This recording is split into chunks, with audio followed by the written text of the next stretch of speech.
Halo teman-teman, sore ini saya lagi ada di daerah Galumpit dan bukan tanpa alasan saya kesini karena saya ingin mengecek proyekan karena ada banyak faktor yang menyebabkan sebuah senapan terbentuk dengan sempurna. Jadi tidak hanya melibatkan satu bengkel saja, tapi ada beberapa pihak yang terlibat untuk membuat senapan bisa menjadi lebih bagus. Dan kali ini saya akan mencoba memperlihatkan kepada teman-teman proyek yang 1 bulan ke belakang kita kerjakan, FX Impact MK2 Power Plenum, yaitu indenan dari Bapak Nasuri Pangkalan Bun. Oke, FX Impact ini dia penampakannya.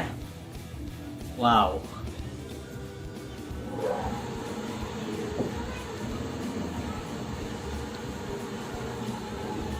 Wih. Ini senapan yang memang full spec, jadi semua sistem yang dianut dari senapan yang saat ini saya pegang itu mengacu kepada brand originalnya Swedia, yaitu FX Airgun MK2 Power Plenum yang beberapa bulan yang lalu itu datang ke Indonesia dan sangat meramaikan senapan Indonesia. Oke, dan kali ini kita akan review senapan yang sudah jadi ini, dan sebelumnya mungkin teman-teman sudah menonton proses pembuatan seperti apa, kemudian bahan yang digunakan seperti apa, dan jadinya seperti itu. Wow. Black color MK2 Power Plenum. Yang akan kita bahas adalah semua yang terdapat pada senapan ini. Apa aja yang ada dan tertempel pada senapan ini. Yang pertama adalah bagian chamber. Di sini kita menggunakan chamber dengan bahan Dural seri 7. Ini dengan ketebalan, kemudian lebar, panjangnya itu disamakan, standarkan dengan FX MK2 yang original. Karena mungkin teman-teman bisa lihat bahwa beberapa bulan yang lalu saya posting, saya menggunakan FX Impact yang original juga, dan saya ambil dimensi, ukuran dan lain sebagainya, dan saya tempelkan senapan yang sudah kita proyekkan hari ini. Oke, untuk sistem kokang ini menggunakan kokang di tengah, kokang tengah, dan ini sangat lembut sekali ya. Ketika kita kokang, ini lembut sekali, dan ini persis dengan yang terdapat pada si Impact yang original. Kemudian pada Power Plenum, sistem yang dianut pada Power Plenum itu dipersiskan dengan apa yang dimiliki oleh si FX Airgun gitu ya. Untuk laras kita menggunakan laras dengan panjang 55 cm dengan sistem surrounded barrel. Jadi senapan ini meskipun belum dipasangkan peredam, tapi dia sudah mempunyai tingkat senyap yang cukup baik dibandingkan dengan senapan dengan tanpa surrounded barrel. Itu yang paling menarik dari senapan ini. Tapi yang paling menarik lagi adalah dipersiskan lagi lah si rounded barrelnya itu dengan kita menggunakan drat pada ujung laras. Kenapa? Karena kita ingin menggunakan peredam agar lebih senyap lagi seperti MK2 aslinya. Seperti ini. Jadi sudah bisa menggunakan peredam eksternal gitu ya. Jadi bakal lebih senyap lagi di dalam hutan ketika teman-teman berburu. Wow.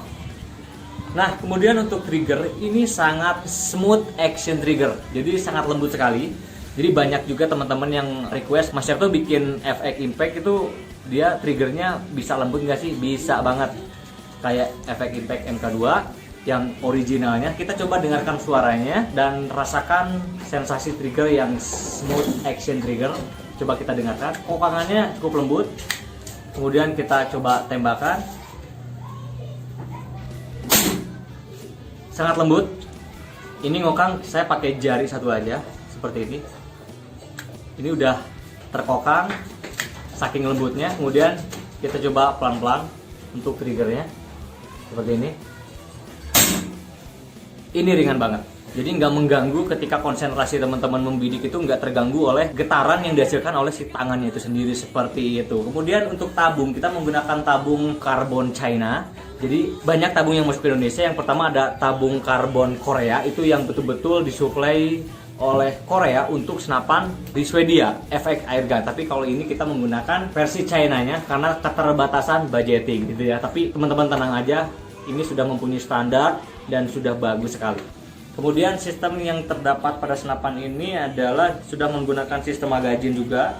Ini untuk maksimal magazine kita bisa menggunakan 16 round, 16 peluru. Jadi cukup lumayan banyak juga untuk shot teman-teman ketika berburu di dalam hutan. Jadi nggak usah lebih sering refill lagi ya untuk refill peluru untuk menembak di dalam hutan. Kemudian untuk tabung. Jadi tabung ini sudah sistem knockdown. Jadi teman-teman ketika berburu menggunakan senapan ini irit ya. Tapi teman-teman ketika ingin membawa cadangan tabung ini nggak usah lagi repot-repot bawa scuba, kemudian repot lagi bawa pompa, karena itu sangat membuat kita terbatas ketika bergerak di dalam hutan. Ini sudah knockdown, kita coba lepas tabungnya. Jadi sistem knockdown itu dia dimana tabung ketika dilepaskan ventilnya cukup menutup dan membuat si tabung tidak bocor seperti itu ya. Makanya kita dibuatkan sepersis mungkin karena keistimewaan dari senapan efek impact yaitu yang pertama akurasi, yang kedua power, yang ketiga adalah sistem yang sangat sudah disempurnakan yaitu sistem knockdown. Jadi ketika teman-teman punya impact boleh tuh punya koleksi tabung berbagai ukuran tapi bisa masuk ke sini dengan sistem knockdown. Kita buka knockdownnya seperti ini. Jadi meskipun tekanan tinggi atau besar dia nggak beresiko untuk melesat atau meledak ya. Biasanya kalau misalkan senapan-senapan seperti Marauder kemudian Predator yang biasa, bukan berarti Marauder dan Predator tidak bisa dibikin ke knockdown, tapi di impact itu betul-betul dia mempunyai gimmick utamanya di knockdown ya. Kita coba buka tabungnya. Ini tabungnya juga dibukanya nggak terlalu keras seperti ini. Ini barusan kurang lebih tekanan pada tabung ini 2000 psi, dan saya pikir 2000 psi bukan tekanan yang kecil. Saya bilang ini tabung bisa dibawa kemana-mana. Teman-teman juga mau simpen di kantong, mau simpen di ransel dan sebagainya. Punya 3, 4, 5 juga ke hutan udah nyaman banget. Dan ini ringan sekali ya, ini sangat ringan sekali. Jadi teman-teman ketika ingin punya senapan impact dengan bobot yang tidak terlalu berat, pakailah part-part yang memang dia secara bobot tidak terlalu berat, makanya enak. Kita pasangkan lagi ya teman-teman, seperti ini.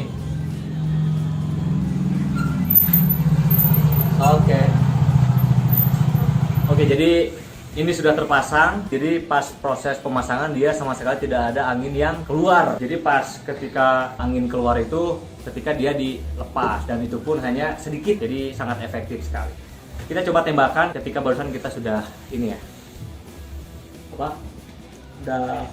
Ini kokarnya ringan banget, enak banget. Coba tembakan. Ya. Udah ya. Wow. Ini saya pikir project ini udah sangat berhasil sekali karena memang QC, operator itu bersinergi membentuk satu pemahaman yang sama bahwa ketika saya berbicara masalah unit A, semua tim bekerja untuk merujuk kepada A yang saya maksudkan seperti itu, dan hasilnya seperti ini. Keren banget. Dan untuk setelan power ini sudah bisa diatur secara eksternal di bagian kiri. Dan di sini sudah bisa teman-teman lihat bahwa untuk maksimal dan minimalnya ini sudah tertera di sini, dan teman-teman tinggal diputar saja seperti ini sesuai dengan kebutuhan teman-teman ketika berburu. Disinilah setelan powernya. Oke, di sini seperti itu. Dan teman-teman mungkin senapan ini bisa diatur sedemikian rupa ketika teman-teman ingin merubah atau memodifikasi lebih up lagi, ini masih bisa dilakukan, dan teman-teman gak usah takut untuk memiliki senapan dengan spek seperti ini, karena senapan ini sangat recommended banget, sangat cocok banget ketika teman-teman ingin senapan yang gagah tapi tidak ribet dibawa, tidak bikin repot juga karena kita harus bawa scuba, kita harus bawa pompa, nggak usah, cukup isi di rumah aja seperti itu. Kemudian untuk akurasi, saya selalu mengstandarkan akurasi itu pengetesan minimal di 50 meter. Ketika kita bisa membuat senapan grouping di 50 meter, itu tinggal teman-teman menyesuaikan dengan kemampuan teman-teman atau skill teman-teman ketika di dalam hutan. Gak menutup kemungkinan senapan ini bisa menjangkau lebih dari 70 sampai 80 meter kalau teman-teman jago menembak. Kemudian untuk laras kita menggunakan WH1 Smooth Twist panjang 55 cm, dan ini sudah seperti laras yang dipakai oleh si FX Airgun, khususnya di senapan efek impact MK2 Power Venom, sudah Smooth Twist. Jadi untuk peluru, senapan ini sebetulnya nggak neko-neko. Peluru impor, peluru lokal itu dia suka. Jadi gak usah takut untuk penggunaan peluru pada senapan ini. Kemudian untuk manometer, kita menggunakan manometer dengan maksimal pressure 3500 psi, dan untuk pengisian maksimalnya itu di 2700. Itu untuk standar pengisian senapan ini. Jadi jangan sampai melebihi kapasitas yang sudah ditentukan sama saya ya. Jadi kalau misalkan teman-teman bandel lebih dari itu, saya tidak bertanggung jawab untuk keselamatan teman-teman, karena saya sudah mengutarakan bahwa 2700 itu batas maksimal untuk pengisian senapan ini. Dan senapan ini satu kali ngisi bisa melontarkan atau menembak kurang lebih 90 sampai 100 kali tembakan, dan itu sangat banyak sekali, dan teman-teman bisa puas menggunakan senapan ini, oke? Dan thank you banget sudah menonton video ini. Jangan lupa like, subscribe, dan komen. Tekan tombol notification. Terus ikuti selalu kegiatan dari War Hunter. Boom!